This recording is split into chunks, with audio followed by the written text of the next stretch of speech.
Hi there, my name is David Wagg. I'm from the University of Sheffield and also from the Alan Turing Institute in London. So today I'd like to talk to you about digital twins. I'm just going to give you a very brief 5-minute introduction to what is a digital twin.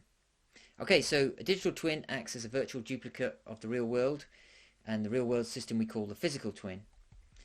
So digital twin is a fusion or bringing together or combination of digital objects, typically models or data sets that evolve over a period of time, and it can be developed through the life of the physical asset, the physical twin, right through from the design of the object right through to the end of its life.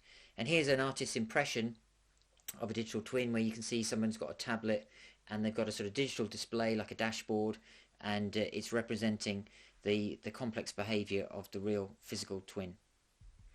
So where did the idea for a digital twin come from?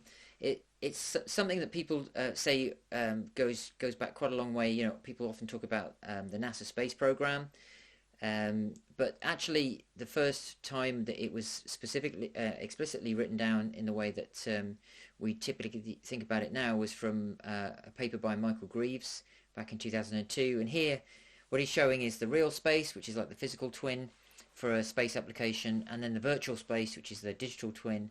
And you can see there's this two-way transmission of information, data going from the real space to virtual, and then information coming back in the other way. And this is acknowledged as like the first application of a digital twin. So what's the purpose of a digital twin? So digital twins can be used to do lots of tasks, but primarily they're there to support important decision making and to also plan out different possible scenarios, to test different scenarios in the digital space. They can also be used for using machine learning and other techniques to learn patterns of behavior from the complex object or physical asset that you're managing. They can also then be used to develop more efficient ways of operating.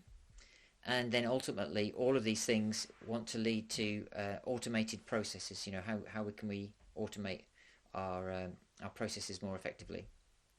So just briefly, some of the sort of sectors which are digital twins are being developed for.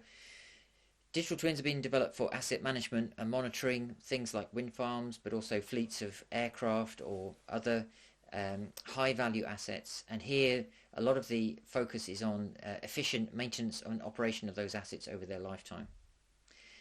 Manufacturing was where digital twins were first designed and developed, and here they're still being used extensively, and a lot of the work here is to optimize the speed, the energy consumption, and the quality of finished products.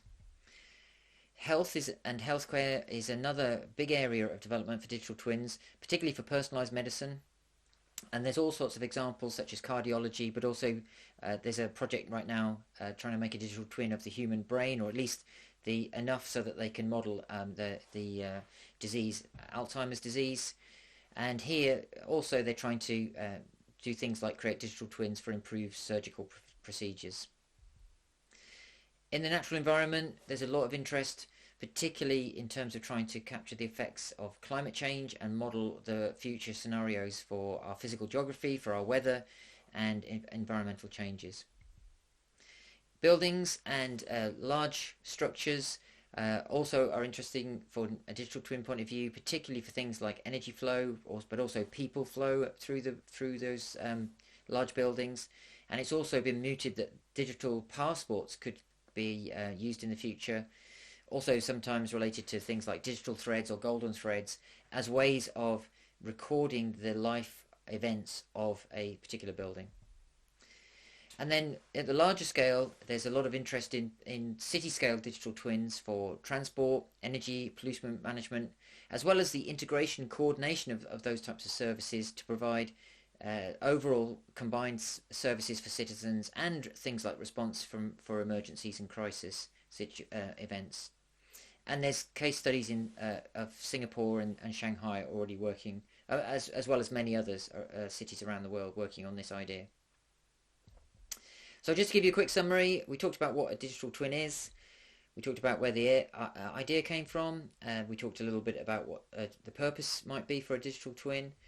And then we went through some example areas of where digital twins are being developed.